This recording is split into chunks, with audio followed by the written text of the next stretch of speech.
computer.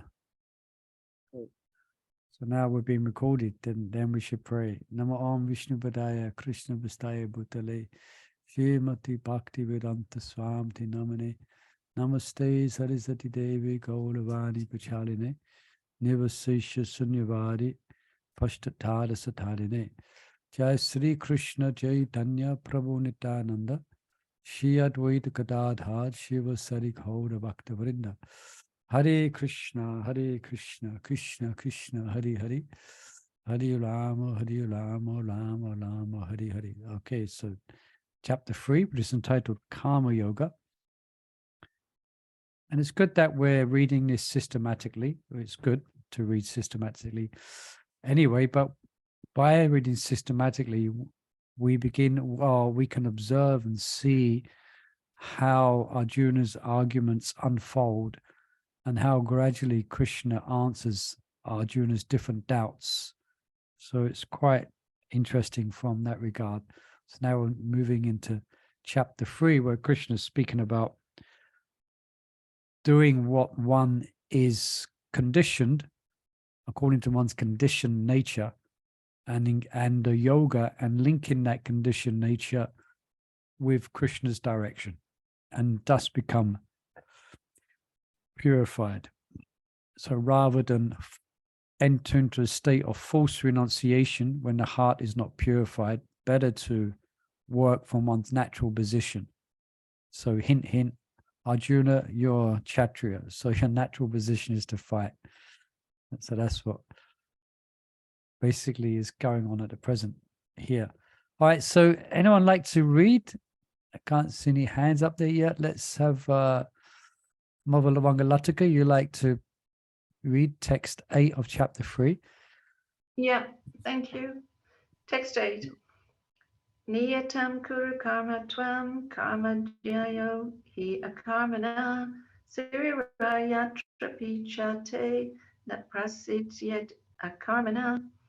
Perform your prescribed duty, for doing so is better than not working. One cannot even maintain one's physical body without work.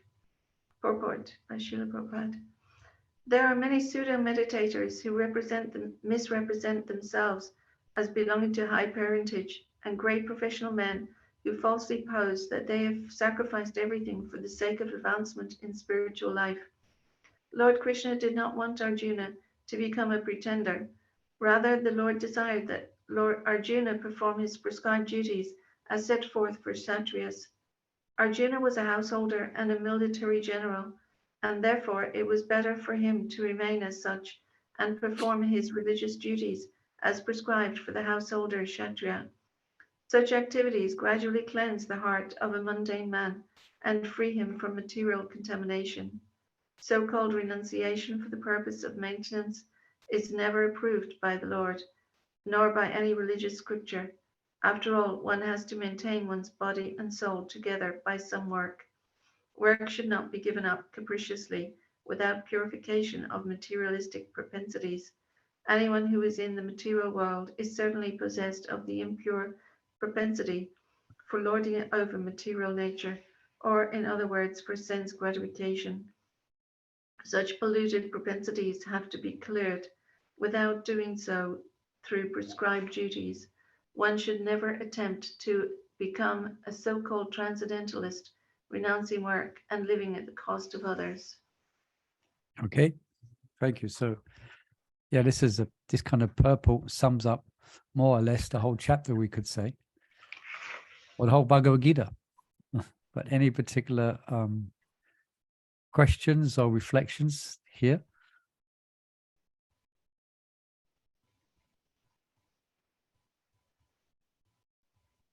I was just... It's talking about the karma yoga. This is the chapter is karma yoga. Yeah, yeah. How we perform karma. But each person has his or her own duties to fulfill. Even two mothers have different duties to perform. Yeah, you're right. I mean, the details will be different because everyone is different. That's exactly the point. So according to the particular combination of the modes of material nature that we're governed by, or that we're conditioned by. One has different duties to perform. But also to be noted that it's not just duties in of themselves that's going to purify someone. No doubt, if someone is not a religious person, but they are dutiful, there will be some level of piety that may come from that. But actually, one's work should always be accompanied by worship of the Lord. And that's mentioned in the 18th chapter, where Krishna describes the different duties for the different varnas and different ashrams. But he describes all of these can be successful when one worships the all-pervading Supreme Personality of Godhead, or words to those effect. So it's not just the work itself, but if that work is done in a sense of God consciousness, and especially if one is giving some of the fruits of one's work as a sacrifice to Krishna, and that will really purify the heart. But just work in of itself, or without being conscious of Krishna, Bhagavatam says it's a waste of time. Yeah, one's occupational duties are more or less useless if they don't provoke attraction for the Supreme Personality of Godhead, as described in the first canto. So that should be kept in mind, because great emphasis here has been given on Arjuna's specific duty as a Kshatriya, and that will purify him. But what will really purify him, because he's doing it for Krishna, he's actually working for Krishna. He's not just working for working's sake. I just lost that verse. I forget the Sanskrit, but I just paraphrase it. One whose regulated work or regulated occupation does not need or does not lead them to religious practice, and one whose religious practice does not lead to detachment and renunciation from the Lord, and one's renunciation that doesn't lead to service to the lotus feet of Krishna, that person is considered to be dead, although still breathing. Okay. So Sasha sometimes speaks quite strongly. So the whole point is of one's work, one's occupation, is to bring one to devotion towards the Supreme, to Krishna. So, okay. Can I ask something? Please, yeah. So that means that we need to realize whatever we do, it doesn't come from us, and it comes from the Lord. And we need to appreciate that He's providing everything for us to realize Him. Or wherever we work, we should offer, let's say, a part of your salary, or you need to offer like we offer our food to the Lord. Is that... Yeah, that's called Krishna consciousness. Yeah, that's exactly, and that's nicely explained.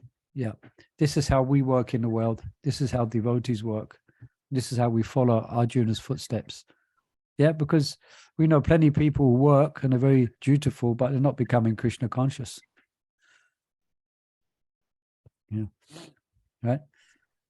Anything else on this? Let me just go into the commentary a little bit more. So let's see what's said here. Krishna is telling Arjuna, work for you with your adhikar, that means qualification. Your adhikar for karma is better than renunciation. You're not on the Gyan platform on which you can effectively renounce your prescribed duties. Arjuna is concerned that by working, he will develop material attachments and desires. He, just prior to this great battle, especially fears the reactions that will follow such work. To differentiate ordinary work, which entangles one from the material world, or karma yoga, work that carries one towards liberation, Krishna speaks in the next verse. Okay, so exactly what I was saying is going to be described in the next verse. Work done as a sacrifice for Vishnu has to be performed. And this is a well-known verse. Yeah. I think it's the Dharma Swanusthita system. Vishwakshena kathasuyaha na Nam utpadaye yadi ratim shram Shama, eva hi yeah, kevalam. that's it. Shima Bhagavatam. Yes, thank you, Maharaj Kishore. That's the verse. Yeah. Simply a useless waste of time. Shama eva hi kevalam. Those occupational duties that do not lead to attraction to the Supreme. So that means, so how's our occupational duties going to lead to attraction? Well, we sacrifice the fruits, and also we worship the Lord in the interim. It becomes a daily part of our life is to worship the Lord and offer the fruits and work for Him. Yeah. Hare Krishna. Okay, so let's, Raj Kishore, you like to read text 9? Okay, thank you. Yagnarth karmano anyatra loko yam karma bandhana tadartham karma kaunteya mukta sangha samachara. Translation: work done as a sacrifice for Vishnu has to be performed. Otherwise, work causes bondage in this material world. Therefore, O son of Kunti, perform your prescribed duties for his satisfaction, and in that way you will always remain free from bondage. Purport: since one has to work even for the simple maintenance of the body, the prescribed duties for the particular social position and quality are so made that the purpose can be fulfilled. Yagna means Lord Vishnu, or sacrificial performances. All sacrificial performances also are meant for the satisfaction of Lord Vishnu. The Vedas enjoin Yagno Vai Vishnuha. In other words, the same purpose is saved whether one performs prescribed yagna or directly serves Lord Vishnu. Krishna consciousness is therefore performance of yagna as it is prescribed in this verse. The Varnashram institution also aims at satisfying Lord Vishnu. Therefore, one has to work for the satisfaction of Vishnu. Any other work done in this material world will be a cause of bondage, for both good and the evil work have their reactions, and any reaction binds the performer. Therefore, one has to work in Krishna consciousness to satisfy Krishna or Vishnu. And while performing such activities, one is in a liberated stage. This is the great art of doing work. And in the beginning, this process requires very expert guidance. One should therefore act very diligently under the expert guidance of a devotee of Lord Krishna, or under the direct instruction of Lord Krishna himself, under whom Arjun had an opportunity to work. Nothing should be performed for sense gratification, but everything should be done for the satisfaction of Krishna. This practice will not only save one from the reaction of work, but also gradually elevate one to the transcendental loving service of the Lord, which alone can raise one to the kingdom of God. Thank you. Okay, thank you. Oh, 1 second, I've just lost the verse. Go back. So any reflections on this? Yagnato kamano nato loko yam kamabandhana. This is a those who done back to Sastri. This is, or if you're planning to do it, this is one verse I'm pretty sure that's on the to learn list. Very well-known verse. Yagnata kamano natra. So any questions here? I guess it's more or less explaining the same, but as we was just describing. But something came to mind there is that so that might be a good mindset because some of you work, some of you are retired, or some of you have your, if you're retired, you have your duties, some of you may be working. So sometimes it's not, sometimes we might not want to work. I felt like that. We might not want to go in to work. I mean, I would often feel like that. But so one could have a mindset, oh, let me do this to please Krishna. Okay, myself personally, I cannot see anything specific in it for me, apart from maybe a wage packet. at the end of the month. But as far as joy and happiness, it may not be first on our list. But we can say, oh, let me do it for Krishna. Let me do this for Krishna. And also Krishna has a purpose as well, because he's trying to encourage human beings to be dutiful and to execute their occupation, because that helps the tranquility of human society. So that's pleasing to Krishna. Actually, that's pleasing to Krishna if everyone is doing their duty. And it's more pleasing to Krishna if one is doing that with a sense of God consciousness. Yeah. It's like everyone does his particular work. Like yesterday, one of those things, I went to the dentist yesterday and I was waiting for the bus, 119 bus at East Croydon. And some man came along, he was sweeping the road, he was sweeping the bus stop, sweeping the fag ends up and things like that. And he was a classic kind of, you could say, a classic type of, all due respect, Sudra, and I mean it in the positive sense of the term, Sudra in, doing his job. It's not a very fancy job. He's working at East Croydon Station, and he had this cigarette hanging out of his mouth or hanging on his bottom lip, and I got the impression that cigarette is constantly on his lip for the last 30 or 40 years. It was like part of his body. And he was a simple person, and I was trying to appreciate, and I was appreciating. I was trying to, he's a man. He's just doing his duty, It's not a very, you could say, glorious duty in some person's eyes, but it's pleasing to God. It's pleasing to Krishna. He's actually doing his duty, and this is his duty. Like that, I was trying to appreciate, someone doing their duty, not trying to do someone else's duty. Like his duty is a road sweeper.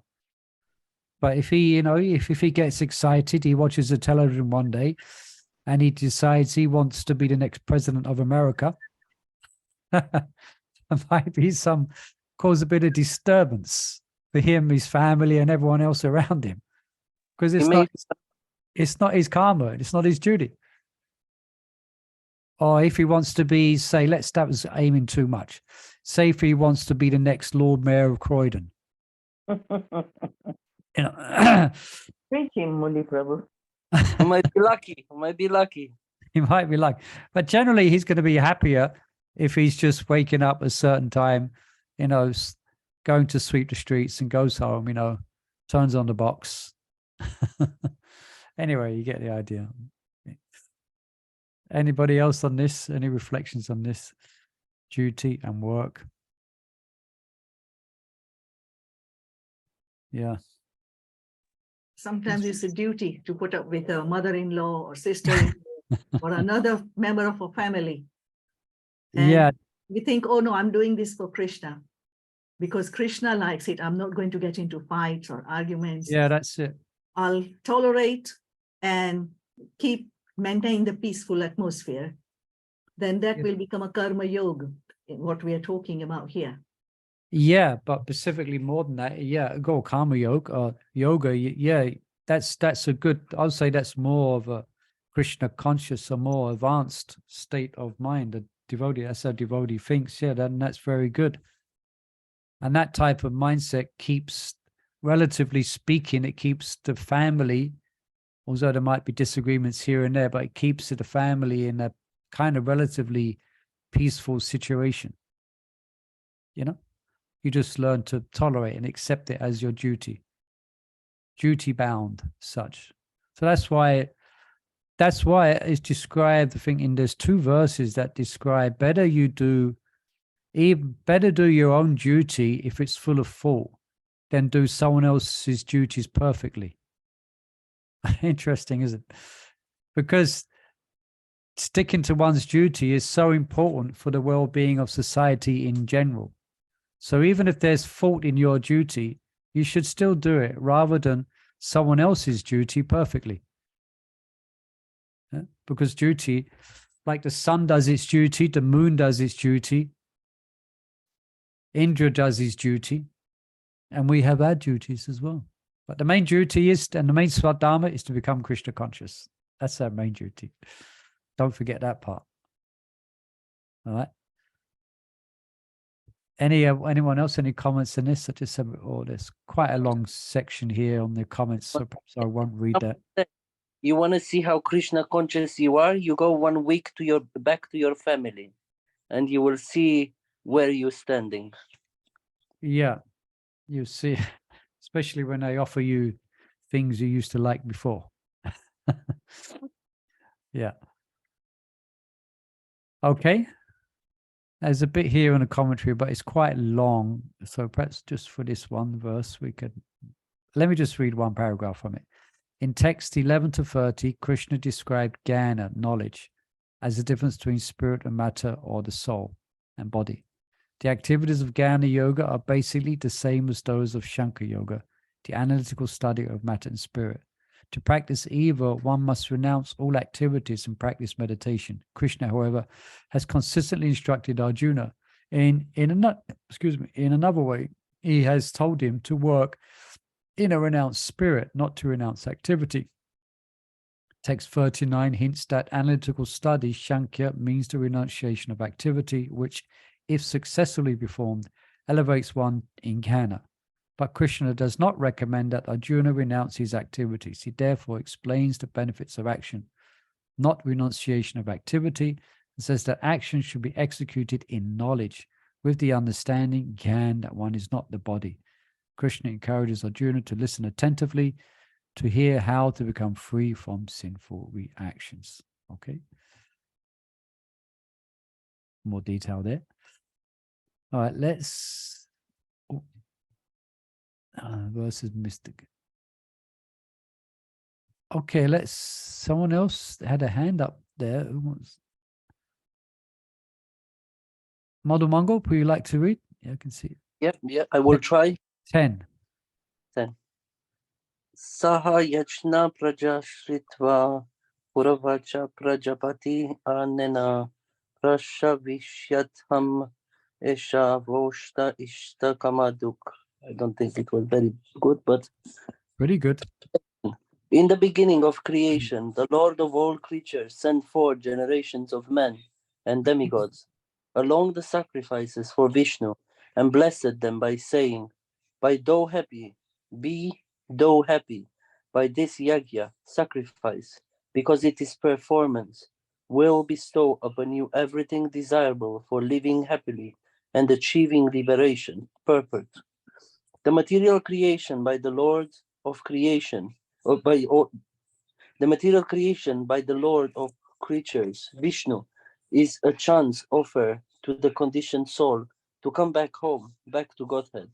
All living entities within the material creation are conditioned by material nature because of their forgetfulness of their relationship to Vishnu or Krishna, the Supreme Personality of Godhead.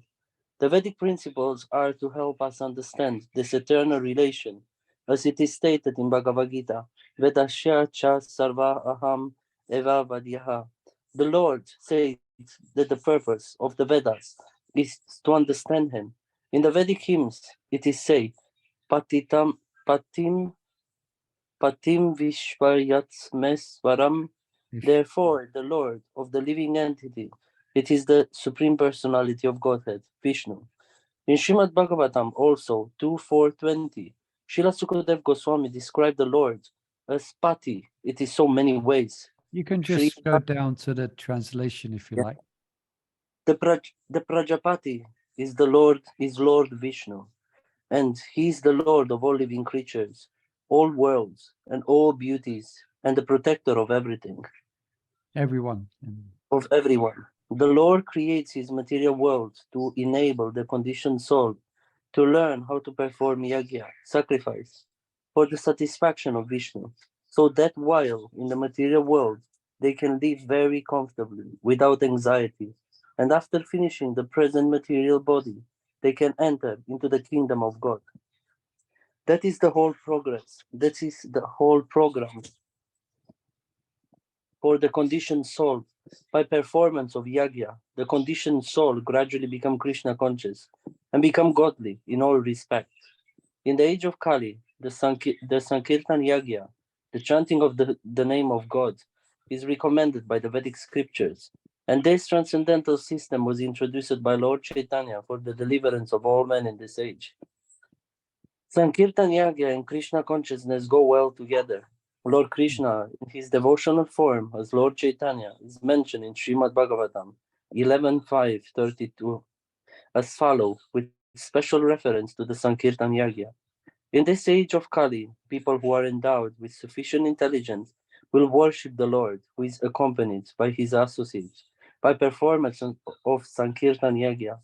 Other Yagya prescribed in this Vedic literature are not easy to perform in this age of Kali, but the Sankirtan Yagya is very easy and sublime for all purposes, as recommended in Bhagavad Gita, also 9:14. Okay, thank you. Sahayagna Pati Shadva Purubhasha Pachapati. Yeah, any reflections on this?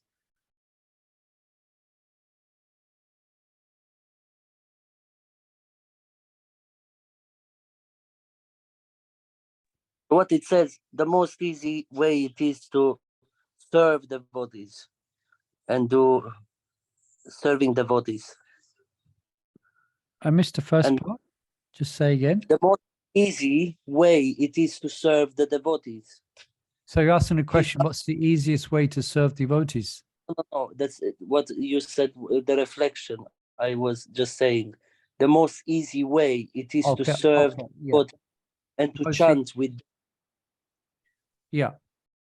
Prabhupada said, I like that. It so happens that the Sankirtan Yagna and Krishna consciousness go very well together. They're very made for each other. Sankirtan and Krishna consciousness. Yeah. So this verse is setting out what, more or less it's setting about everyone's responsibility. Everyone's responsibility is to be engaged in some type of yagna, giving, in other words, giving respect to the source of their creation, giving respect to that one who is sustaining them, giving respect to that person who is giving them life. Yeah. So actual human life means to be conscious of that and to act in such a way that to act in yagna. So it's incompetent. It's what's the word? Not incompetent, it's incompetent upon human society to offer yagna. And then creation, then everything will go very, very smoothly and very, very nicely. Presently, nothing is going very, very smoothly on a worldwide basis, nor is everything going very, very nicely. It's going very wrong.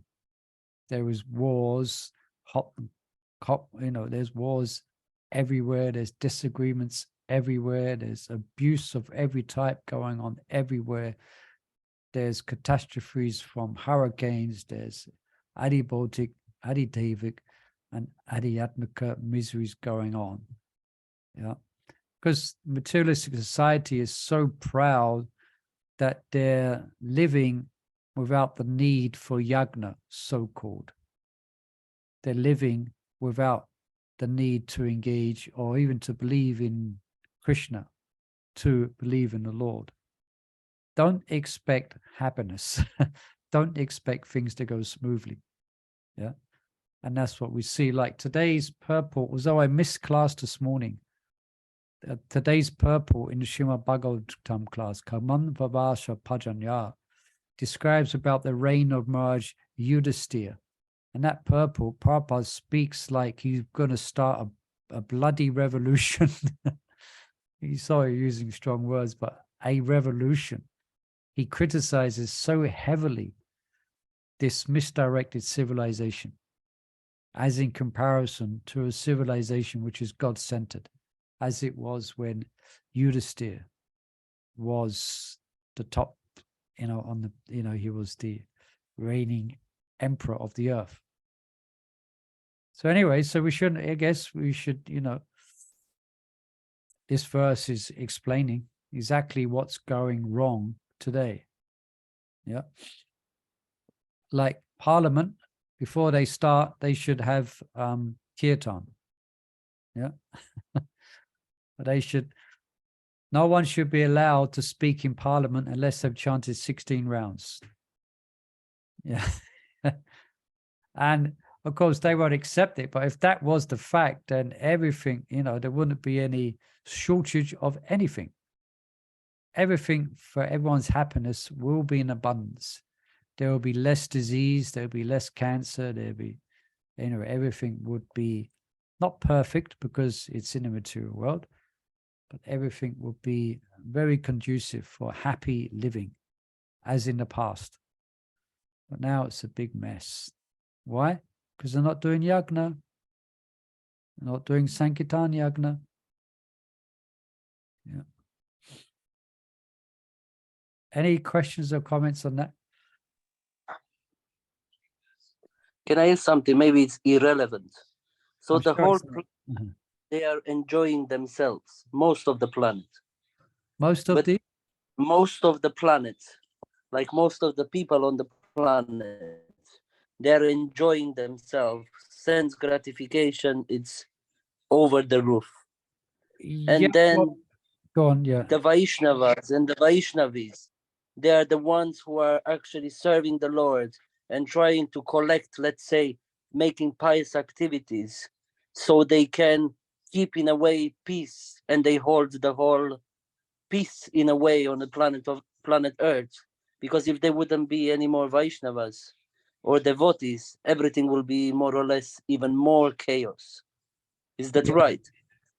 Well, definitely, that's a fact. If there wasn't any devotees, I mean, I tend to think that I was speaking to Tikshu recently as well. He was in Scotland, and he was speaking about this, that actually the fact that there's devotees on the planet, and many devotees, well, because at least from our perspective, there is many, then that's one of the reasons there's been so far no nuclear catastrophe. That could be, that's kind of a speculation. But anyway, but to that first point you made, Madhu Mongol, sense gratification doesn't equate to happiness, right? They may be engaging in sense gratification, but that's not going to lead to real happiness as we know it. Yeah, it just leads to existential crisis of depression, because you cannot be happy by satisfying the senses. So let's be clear on that. Okay, they maybe have all these type of facilities to do this and to do that. But if you actually ask anyone, or if you actually really get into it, are people happy? No. Okay, there's a fun fair they can go, they can do this, they can do that. With money, they can go here and do this and do that. But it doesn't, so sense gratification doesn't lead to real happiness. So I would kind of say that, then people are not really happy. They're in the illusory concept, because for them, happiness means satisfying the senses as far as they've been told. So when they meet with the sense objects, they then speculate, oh, then this must mean I'm happy because I'm doing this. But actually, deep down in their heart, they're not happy. And often that leads to a lot of frustration and a lot of confusion. And that's where the Hare Krishnas come in and give them one of their books to explain why they're feeling like that, So they have material. Yeah, the Prabhupada would often highlight, like he went to America to preach, a very affluent country, much more affluent than India. But then Prabhupada would say, so why are they becoming hippies? Why all these young, rich, a lot of times affluent children, why are they living on the street? Why are they living like urchins, hippies? So anyway, any other questions or comments from any of our, let's see, we got Suniti Pri here, Vajrakishore, Sahachari. I guess it must be Sharada. And a name, old name. You need to change your name on your phone, Sharada. It says you. Anupama, Mother Lavanga, Gaya's River, and Gopi Gita, and Ramana, Radha, Sham. Hare Krishna. I wanted to do something else. Sorry, I am always jumping in. It's Okay. first time when I heard that many times, but it was interesting to hear the sense object. The word sense object it's been very powerful to understand that now. Yeah. Because I heard that many times, but actually when you said sense object, it's like instead of eating ourselves, it's we feeding that sense. Yeah. Which is, yeah. We're the soul. So yeah. we have, and then we have and we are embodied. And we have the senses which are attracted to the sense objects. Yeah. All right. Let's read another verse, and we need a reader out there. We need an enthusiastic hand. Everyone, I can read for you. please go ahead, Mother. Because I don't know where to put my hand today. I think the settings have changed. So, All right. Perhaps it might be similar for other devotees as well. yeah. Yeah, you can't do it in the chat. You have to do it in the reactions. Ah, that's why I couldn't get my Yeah. hand Yeah. around. Okay. Okay. Great. Thank you. Thank you. Yeah. Okay. Text 11. Right. So,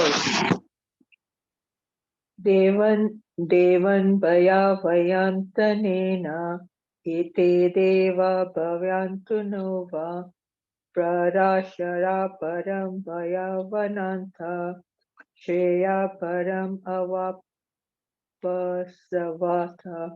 Yeah, you demi- sang that in the Govindam prayers meter. Doesn't quite fit. It can fit if you make it fit, but Sorry, I didn't realize. I was Okay. just trying to read as best as I could. right. The demigods being pleased by sacrifices will also please you, and thus by cooperation between men and demigods, prosperity will reign for all. The demigods are empowered administrators of material affairs.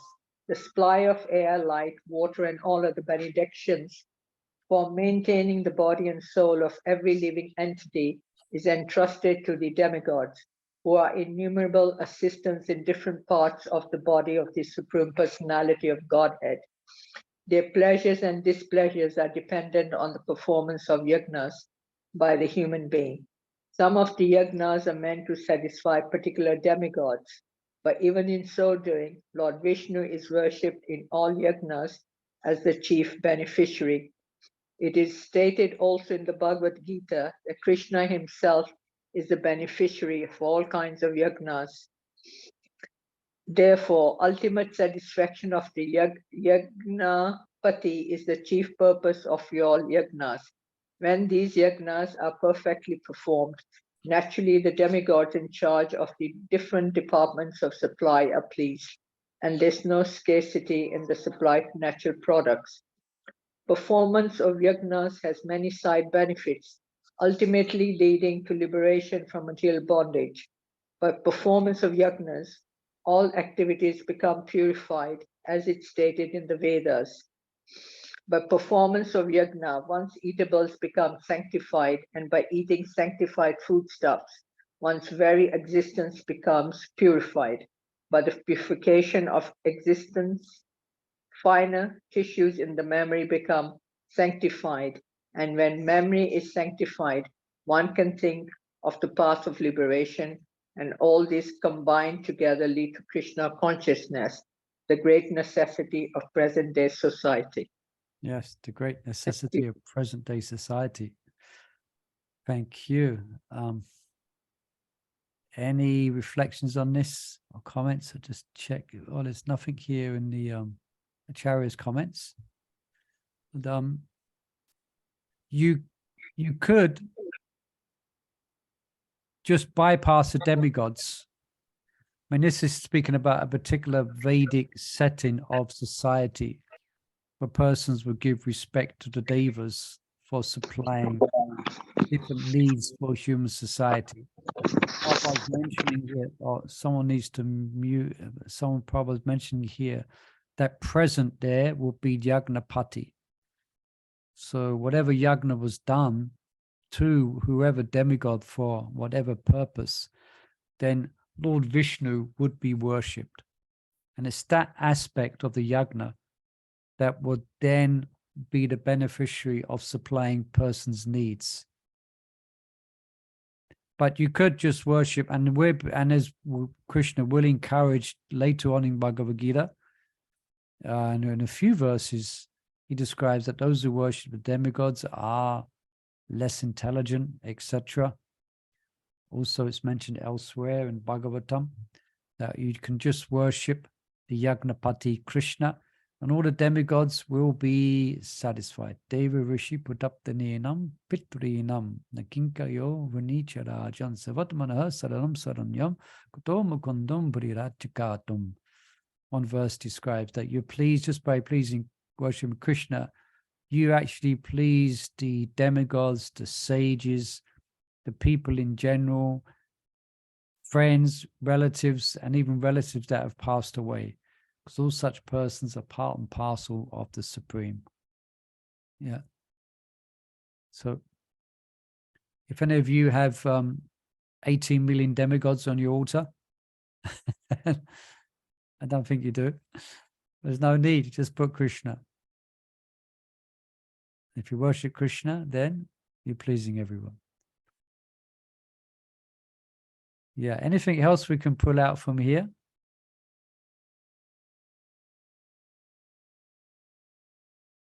I'm just going to read this last sentence again. Sometimes we go over this quite quickly, but it's quite interesting. By performance of yagna, one's eatables become sanctified. So I guess that must mean prasadam. So by eating sanctified foodstuff, that's prasadam, one's existence becomes purified. By purification of existence, finer tissues in a memory become sanctified. And when memory is sanctified, one can think of the path of liberation or Krishna consciousness. Yeah. So that's what's going on when we're eating prasadam. You know, we are sanctifying our existence, and we're creating fine brain tissues.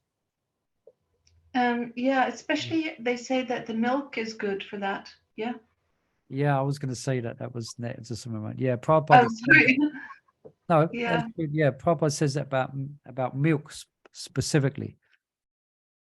Milk is, sadhus would generally always take milk because it helps to create good brain tissues, to understand the finer elements of existence, which is Krishna. Yeah. All right. Hare Krishna. Please. Also, vegans are very angry people, I noticed. I think this is because of milk. My humble opinion.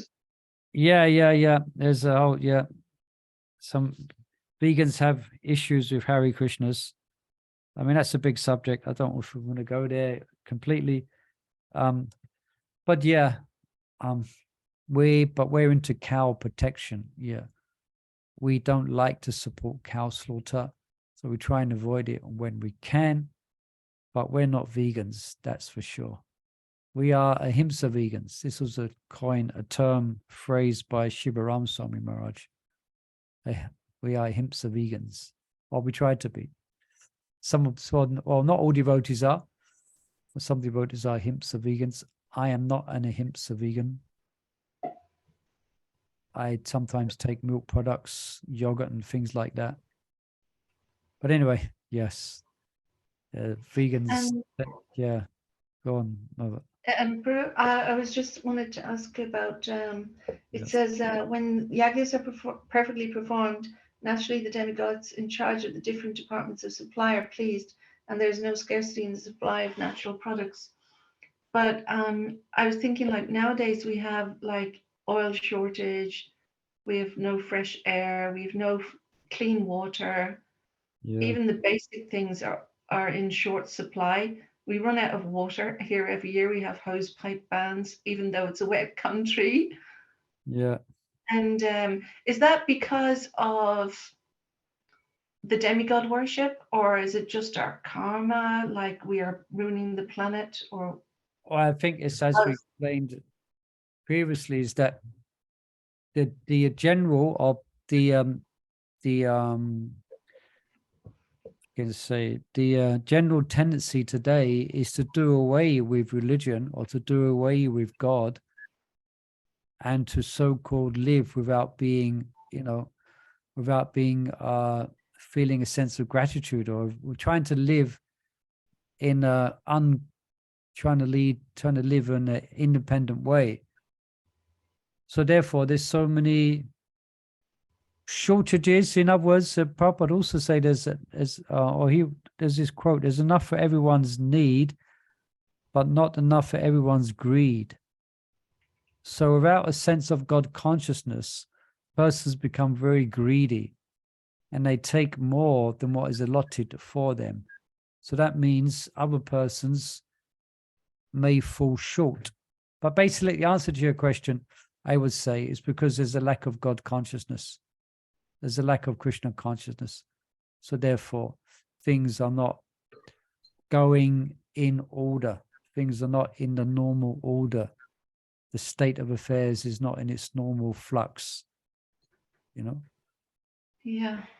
So demigod worship, it's like, well, it's probably not going on like it should be going on. If That's for people sure. want material things, they're not doing that properly. But yeah, and especially in this age, there's the state of the character of persons in Kali Yuga, then it's very difficult to follow the path of Deva Yagna.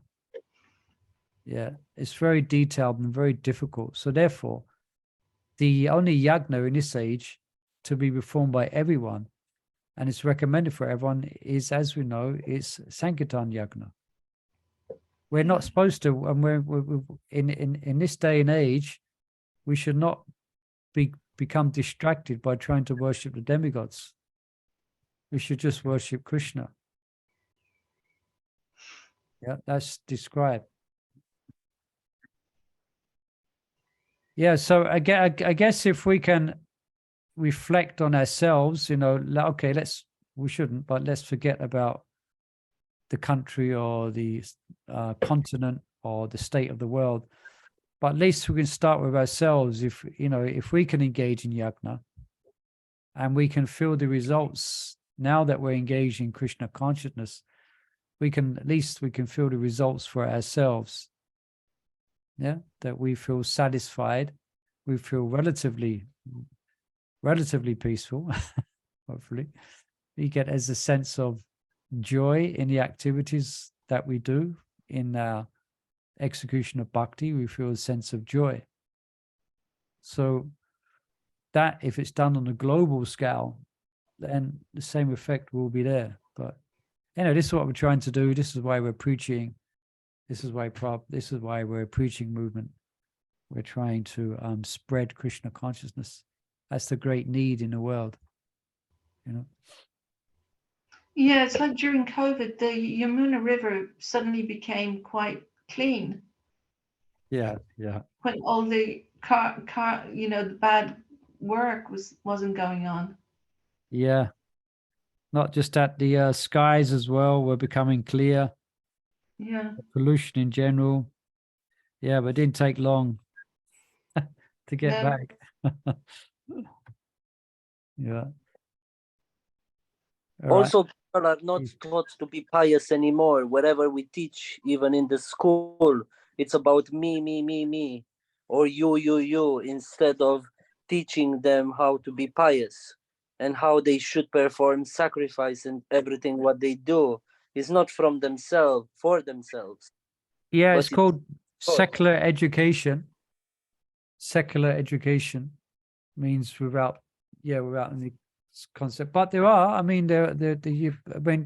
yes, sure, what you're saying is right. But there are some, you could say, for instance, a big presence in the world is Islam. Now, I'm not going to get into all the pros and cons of Islam and what we know to be the fanatical side of Islam, but let's just take Islam as being they are God conscious to a large degree, not God conscious to a personal degree, but they educate their children. They have their schools, so there's thousands are being taught in that path. And when I was staying in, I stayed in South India a few years ago, and this Brahmin, he took me to this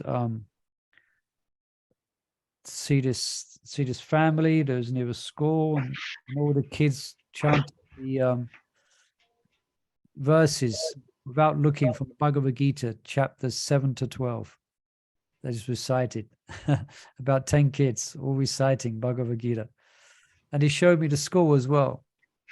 They teach all Bhagavad Gita slokas everywhere, you know, and they was learning lessons from Lord Ram, you know.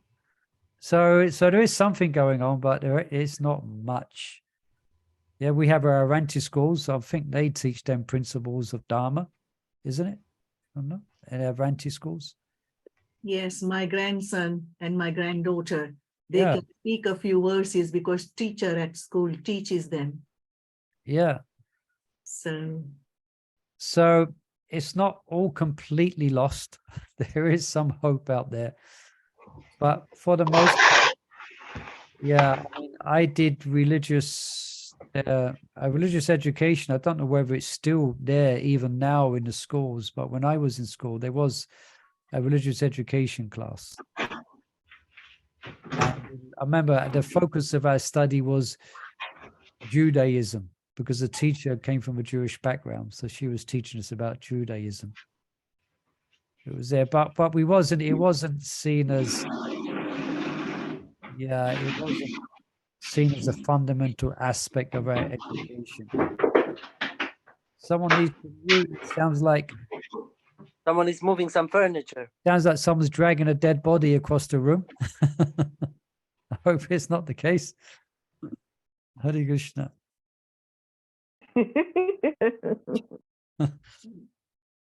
All right.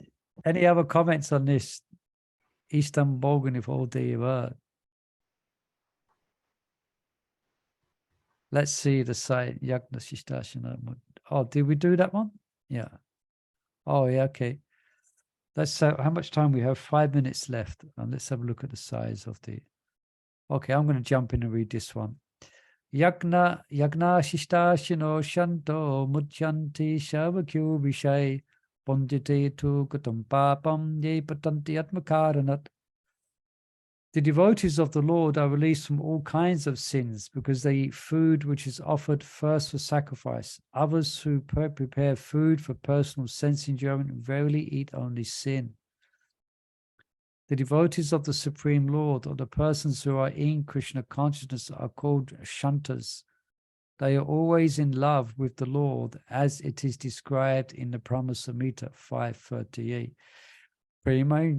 Prema Gana Churoti Bhakti Vilochanena Samdasa Deva Vitasyo Vilokayanti.